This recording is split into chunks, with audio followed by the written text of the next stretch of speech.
رسول اللہ نے جس کو جو مقام دیا ہم پابند ہیں اس کو وہ ماننے کے۔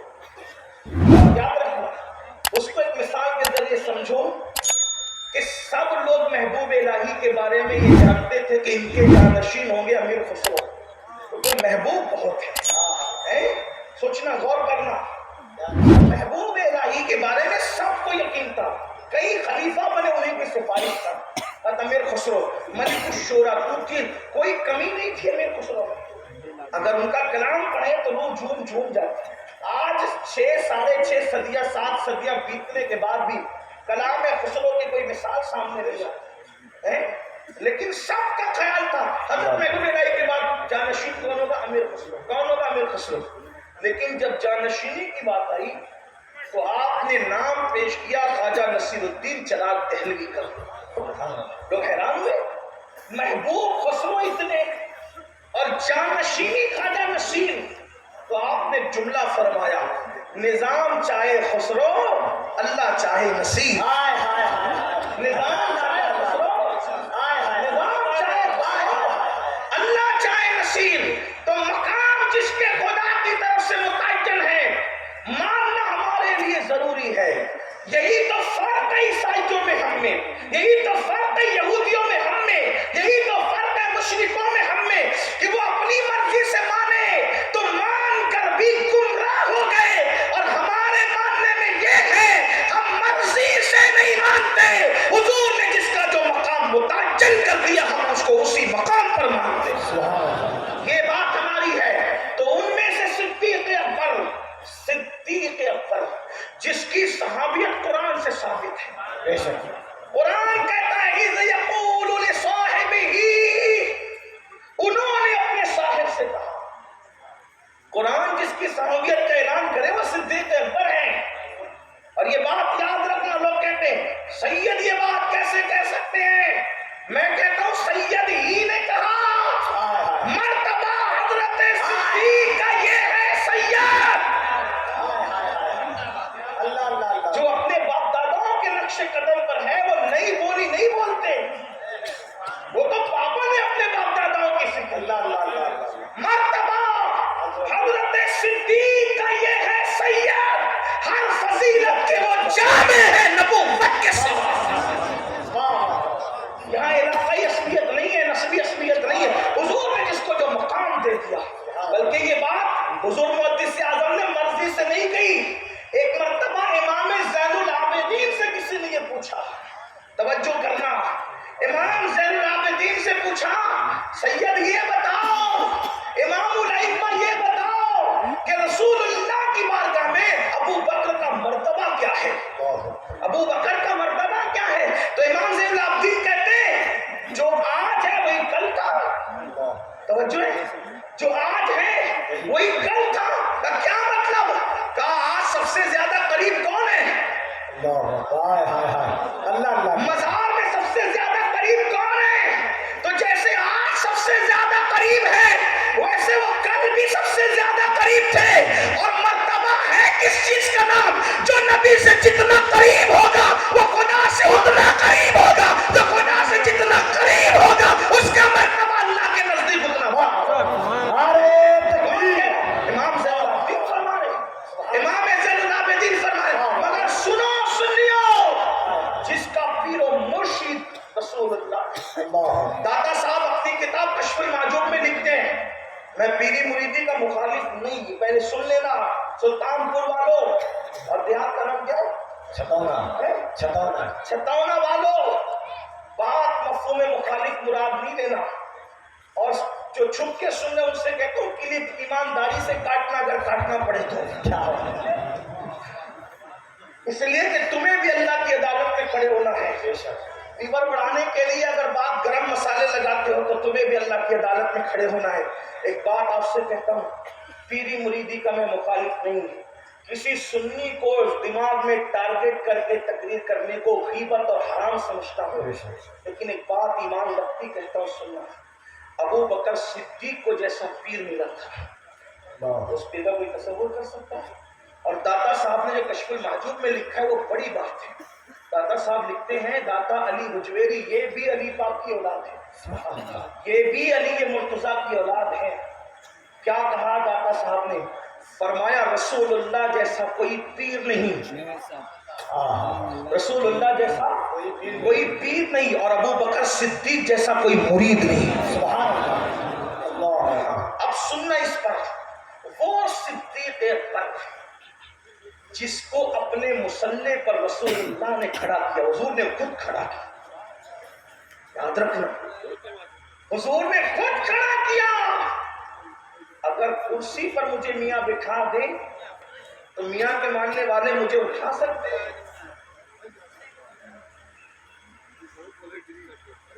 کیوں نہیں؟ جب میرے میاں نے بٹھایا تو مجھے اٹھانے کا کیا حق ہے؟ اب آپ سے پوچھتا ہوں جو آج عقل کے گھوڑے دوڑا رہے ہیں کہ صدیق اکبر کو آگے بڑھایا کس نے؟ رسول اللہ آگے بڑھائے اور تو پیچھے کرنے کی کوشش کرے تو تیری کوشش کہاں جا رہی ہے؟ اور تو کیسا کلمہ پڑھنے والا ہے؟ رافضی جو چاہے کرے، ہمیں ان سے کیا تعلق ہے؟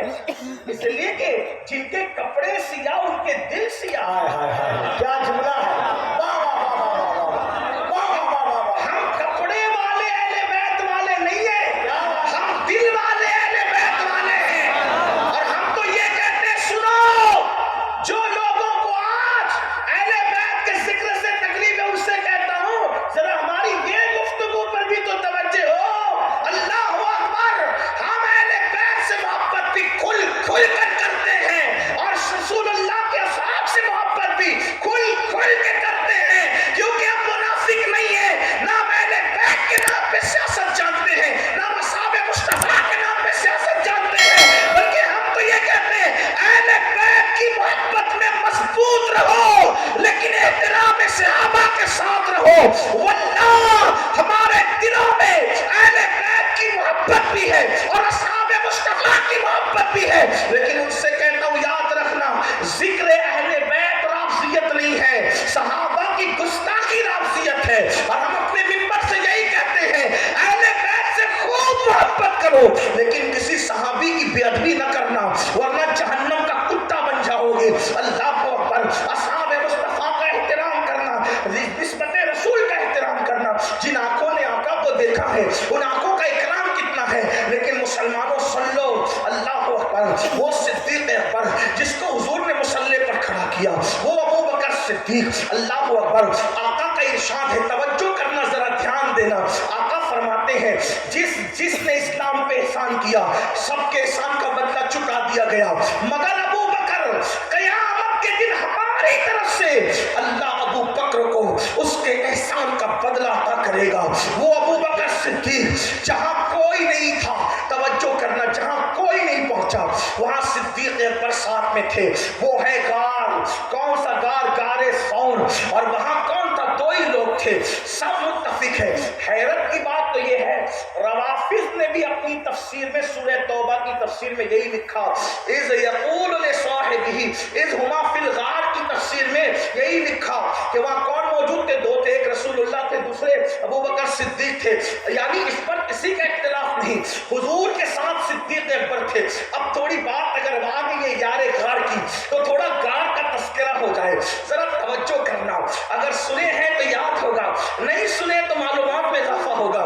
ممبر والوں کے سامنے تو میرا علمی حیثیت کچھ بھی نہیں، یوں تو آپ کے سامنے بھی کچھ نہیں ہے، لیکن ذکر کر کے کچھ اپنی بگڑی بنانا چاہتے ہیں۔ توجہ کرنا، جب غار میں پہنچے اللہ آپ سب کو وہ غار دکھائے، غار ثور۔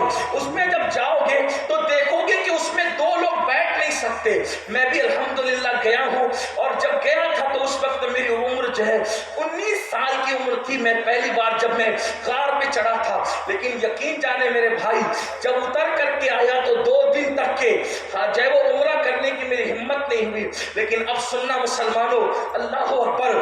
صدیق اکبر، وہ غار ایسی جگہ ہے جہاں پر 1-2 آدمی بیٹھ نہیں سکتے، تو وہاں کیا ہوگا؟ اور پھر سیرت میں بھی یہی آیا ہے، ایک شخص بیٹھے اور دوسرا لیٹ جائے، یہی پوزیشن ہے۔ صدیق اکبر پہلے غار میں خود رک گئے، حضور میں جاتا ہوں. اور غار چڑھے کیسے؟ اب یہ بھی توجہ سے سننا، یہ صوفیہ کا مسلک ہے. صوفیہ بیان کرتے ہیں صدیق اکبر حضور سے عرض کرتے ہیں یا رسول اللہ ہم غار کی طرف جا رہے ہیں اور یہاں پر جو ہے دشمن ڈھونڈتے ہوئے آئیں گے، تو حضور وہ دیکھیں گے تو کہیں ہمیں ڈھونڈ نہ لے، پہچان نہ جائیں. تو عرض کی آقا آپ میرے کندھوں پر بیٹھ جائیں، میں آپ کو کندھوں پہ اٹھا کر کے لے جاتا ہوں. اب ذرا سوچیں تو صحیح، صدیق اکبر نے رسول اللہ کو اپنے کندھوں پہ بٹھایا اور کندھوں پہ بٹھا کر اس شان سے حضور بیٹھے کہ ایک قدم مبارک صدیق اکبر کے اس سینے پر، دوسرا قدم مبارک صدیق اکبر کے اس سینے پر، اور صدیق چڑھے جا رہے ہیں. اور یہ بھی صوفیہ نے بیان کیا ہے کہ ابو بکر صدیق کو خوف تھا کہ اس غار پر کوئی گیا تو نہیں، پہاڑ پہ کوئی گیا تو نہیں، مٹی اور غبار تھا، اگر قدم کا نشان دیکھیں گے تو بھی ڈھونڈ لیں گے. تو صدیق اکبر انگلیاں رکھ کر کے غار پر چڑھے. کم و بیش 500 فٹ کا وہ غار ہے، صدیق اکبر چڑھ رہے تھے. کسی نے پوچھا ابو بکر اتنی اوپر اس طرح گئے کیسے؟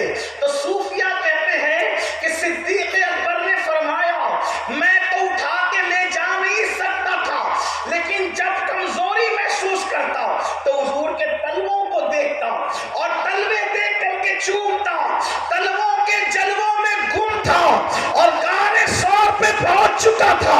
میرے امام کہتے تیرے قدموں میں جو ہے غیر کا منہ کیا دیکھے، کون نظروں پہ چڑھے دیکھ کے تلوا تیرا، آسمان کر تیرے تلووں کا نظارہ کرتا. روز ایک چاند تصدق میں اتارا کرتا، چھپ گیا چاند نہ آئی تیرے دیدار کی تاب، سامنے کر کبھی ہوتا بھی تو سجدہ کرتا. اور صدیق اکبر نے کہا حضور پہلے میں جاتا ہوں. دیکھو جان ساری کس کو کہتے ہیں، وفا کس کو کہتے ہیں. اللہ اکبر. آقا علیہ السلام سے پہلے گئے اور غار کے اندر کوئی سیٹنگ تھی معاذ اللہ کہ کچھ نہیں ہوگا، اندھیرا ہے، غار ہے، روشنی نہیں ہے. صدیق گئے تو دیکھا جگہ جگہ سوراخ. واقعہ نگاری مقصود نہیں، صرف اشارہ. صدیق اکبر نے اپنی چادر پھاڑ دی اور پھاڑ کر کے بھر دیا، ایک بچ گیا وہاں پر پیر رکھ دیا، انگوٹھا یا ایڑی رکھ دیا اور حضور کو بلایا اور حضور آئے، لیٹ گئے. اب کون کون ہے غار میں؟ 2 ہی لوگ ہیں، وہاں کوئی تیسرا نہیں ہے. آپ فرمایا تیسرا جو تھا وہ خدا ہے جیسا کہ اس کی شان ہے. اللہ اکبر. وہ 2 تھے اور حضور لیٹے ہیں اور صدیق اکبر بیٹھے ہیں. تو کیفیت کیا ہوگی؟ جب لیٹنے والا گود میں لیٹے گا اور بیٹھنے والا لے کے بیٹھے گا تو لیٹنے والے کا دل اور بیٹھنے والے کا دل دونوں ایک دوسرے کے آمنے سامنے ہوگا. اللہ اکبر. قیامت تک کے لوگ جو ہے تلاوت کریں گے، قیامت تک لوگ کعبے کا طواف کریں گے، لیکن ابو بکر صدیق تمہاری عظمت پہ قربان، کوئی قرآن کا مصحف پڑھے گا اور تم اس وقت چہرے مصطفیٰ پڑھ رہے تھے جب کوئی اور ان کو دیکھنے والا وہاں موجود نہ تھا اور حضور کا دل ابو بکر کے مقابل میں تھا. گویا کہ حضور اپنے دل کی تجلیاں ابو بکر صدیق کے دل پر ڈال کر ابو بکر کے دل کو مضبوط کر رہے تھے. لیکن سن لو یہ نبی کی شان ہے، جس نے نبی کے لیے قربانی دی، نبی نے پڑھ کر کے صلہ دیا. ہم تو یہ کہتے ہیں صدیق اکبر غار میں پہلے پہنچی اور رسول اللہ کے لیے غار کو اس قابل بنایا کہ حضور آ سکے. حضور نے صلہ یہ دیا کہ حضور مزار میں پہلے پہنچے اور ابو بکر کی مزار کو لشک جنت بنا. ابو بکر نے مسجل کیا اور رسول اللہ نے ابو بکر کے لیے مزار مسجل. نعرہ تکبیر، نعرہ رسالت، ذکر ابو بکر صدیق، فضائل ابو بکر صدیق. ایسے صدیق اکبر آپ سننا، ایسے صدیق اکبر جس پر رسول اللہ کا چہرہ جسے پڑھنے کا شرف ملا. ہم اپنے عشق کی دھن میں کہہ رہے ہیں، اگر لوگ کہیں گے کیا چہرہ بھی پڑھتے ہیں؟ میں نے کہا جسے نظر وہ پڑھتے ہیں اور جسے نہیں آتا وہ تو کتاب بھی نہیں پڑھتے. یہاں تو آنے نہیں آنے کی بات ہے، کتاب بھی لوگوں کو پڑھنا نہیں آتی. جسے آتا ہے پھر وہ چہرہ بھی پڑھنا چاہتا ہے. ہاں یہ تو صدیق اکبر، صدیق اکبر کے غلاموں کو بھی اس صدی میں یہ شرف ہے کہ پیشانی کی سلوٹیں دیکھ کے سمجھ میں آتا ہے کہ تقدیر سے متفق کتنا ہے اور منتشر کتنا ہے نا؟ آپ سمجھتے کیا ہے؟ فیوز کے دریا ابھی بند نہیں ہوئے اور صفا کے چبوترے سے دل کے رشتے ابھی بھی جڑے ہوئے ہیں. بات سمجھ میں آتی ہے؟ لیکن بات یہ کر رہا تھا وہ صدیق اکبر جسے رسول اللہ نے اپنے مسلح پر کھڑا کیا، جنہوں نے غلام آزاد کیے، وہ صدیق اکبر جن کا ذکر قرآن میں، توریت میں، انجیل میں، جن کے لیے قرآن نے وعدہ کیا وَكُلًّا وَعَدَ اللَّهُ الْحُسْنَىٰ، اس میں صدیق اکبر شامل ہے، بلکہ پہلے ہیں، جسے جہنم سے آزادی کا مسئلہ ملا، رضی اللہ عنہم ورضوا عنہ میں جس کو شامل کیا گیا اور جس کے دین کے لیے اعلان کیا گیا. اب سننا وہ صدیق اکبر. جنتی ہونے میں کوئی شک ہے؟ رسول اللہ جیسا مرشد. جنت کی بشارت بھی حضور نے دی. حضور جس کو جو کہہ دے وہ ہو جائے، حضور جس کو جو کہہ دے وہ ہو جائے. تمہارے منہ سے جو نکلی وہ بات ہوگی. لیکن اب سنیے فکر آخرت اور صدیق اکبر اور کیجیے، کیونکہ بہت اوور کانفیڈنس کا معاملہ ہو گیا ہے ہماری قوم میں. ہم تو فلاں کے مرید ہیں نا مولانا، ہم جہنم میں کیسے جائیں گے؟ اور مرید بھی تو بنو. بلکہ میں تو لوگوں سے یہی کہتا ہوں، لوگ اس کو برا بھی مان جاتے ہیں، قادری بن گئے، چشتی بن گئے، نقشبندی بن گئے، سروردی بن گئے، اشرفی بنے، رضوی بنے، مداری بنے، سب بنے، مسلمان بھی بنے کیسے؟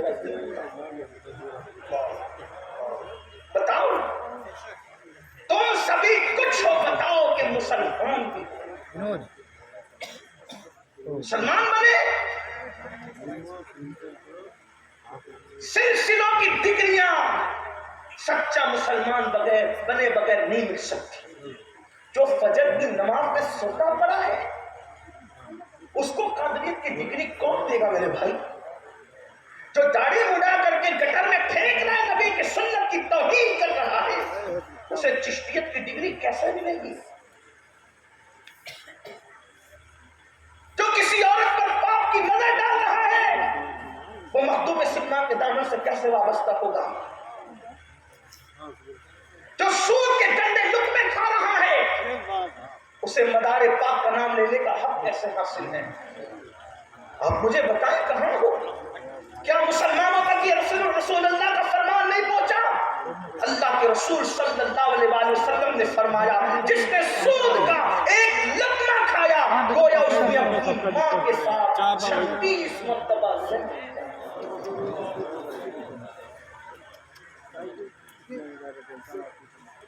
میں کوئی سلسلے کا واللہ مخالف نہیں، جو سلاسل حقہ کا مخالف ہے وہ جہنم کا کتا ہے. لیکن آپ سے کہتا ہوں پیر کی دی ہوئی ٹوپی کا اتنا احترام ہے کہ استنجا کھانے میں پہن کے نہیں جاتے. اللہ کے دیے ہوئے تحفے کا کیا احترام ہے؟